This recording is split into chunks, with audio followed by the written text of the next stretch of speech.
Assalamualaikum warahmatullahi wabarakatuh. Halo semuanya, selamat pagi. Perkenalkan, nama saya Iklimah Mustalimatunada dari kelas 10 IPSB SMA Negeri 5 Bogor. Di sini saya akan menjelaskan tentang menyusun laporan hasil observasi, teks eksposisi, teks anekdot, dan cerita rakyat dan hikayatnya. Pertama-tama, saya akan menjelaskan laporan hasil observasi. Laporan hasil observasi adalah teks yang berfungsi untuk mendeskripsikan atau mengklasifikasikan informasi.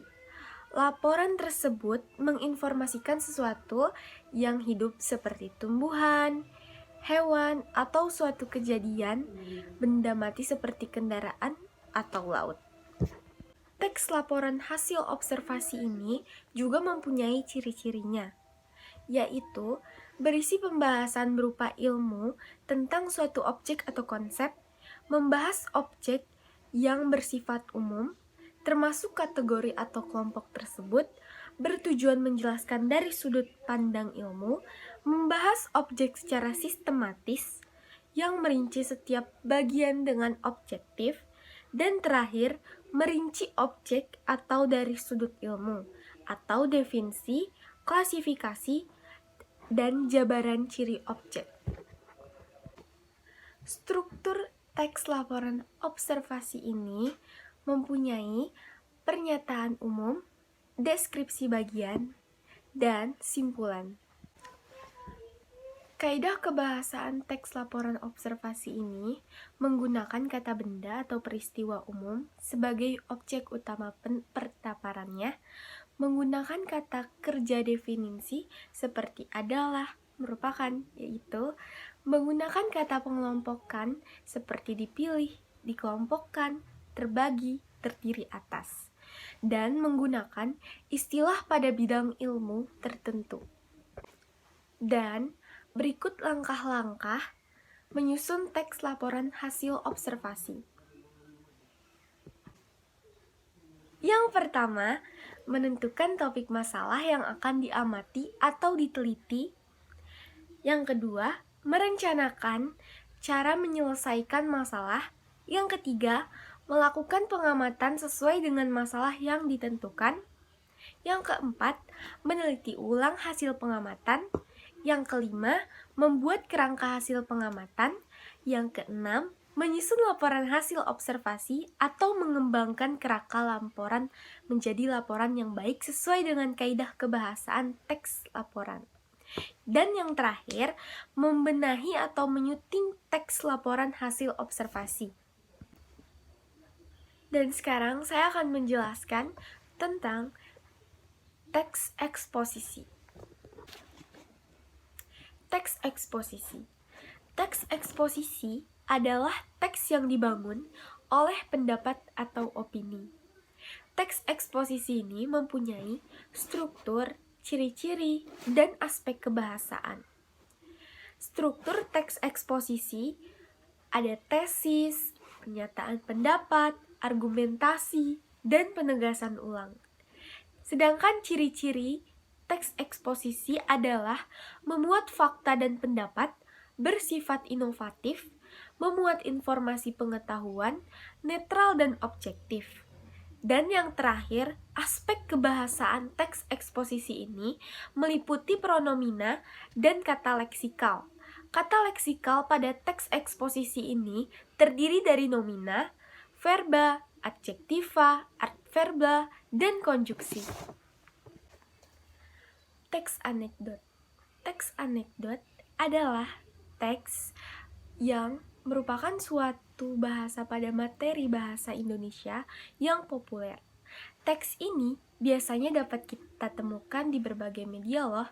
Ada dari koran, majalah, tapi karena seiring berjalannya waktu, kebanyakan sih kita menjumpainya di media sosial ya. Nah, lebih jelasnya itu, teks anekdot ini cerita singkat yang di dalamnya mengandung unsur lucu dan mempunyai maksud untuk melakukan kritikan.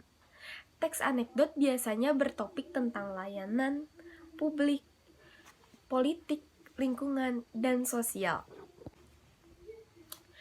Teks anekdot ini mempunyai struktur loh.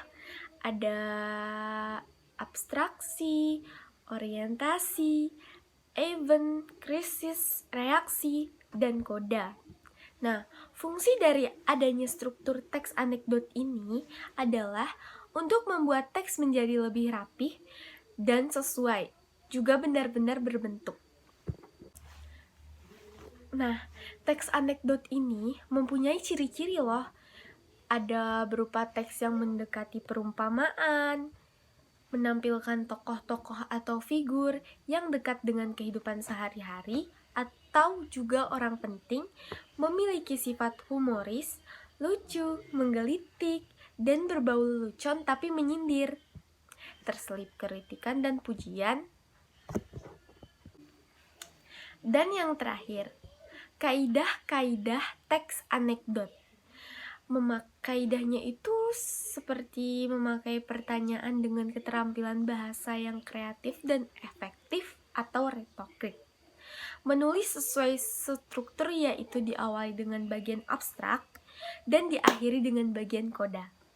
Menyatakan peristiwa serta bagian dari peristiwa menggunakan konjuksi, memakai kata keterangan waktu lampau, memakai kata predikat atau kata kerja, memakai kalimat yang berbau perintah, dan dibuat secara berutut dan kronologis.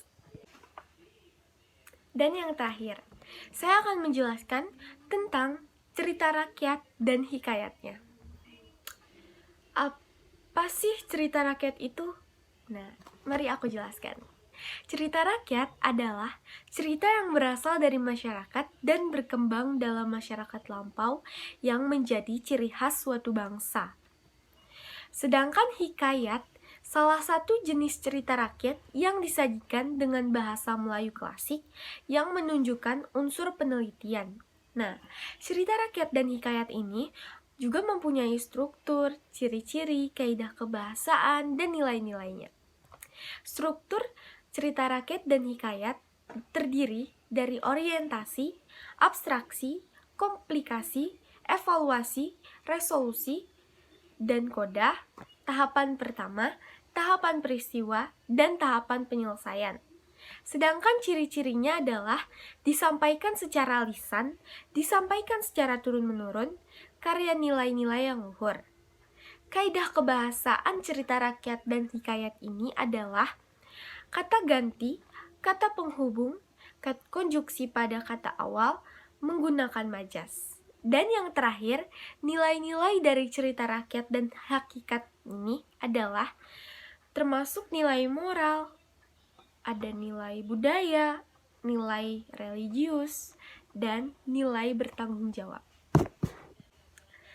Nah, apakah kalian sudah mengerti apa itu laporan hasil observasi, teks anekdot, teks eksposisi, cerita rakyat, dan hikayat? Nah, jadi tadi saya sudah sampaikan apa saja itu. Sepertinya sudah cukup. Saya sampaikan dari sini aja. Mohon maaf bila ada kesalahan. Wassalamualaikum warahmatullahi wabarakatuh. Selamat beraktivitas.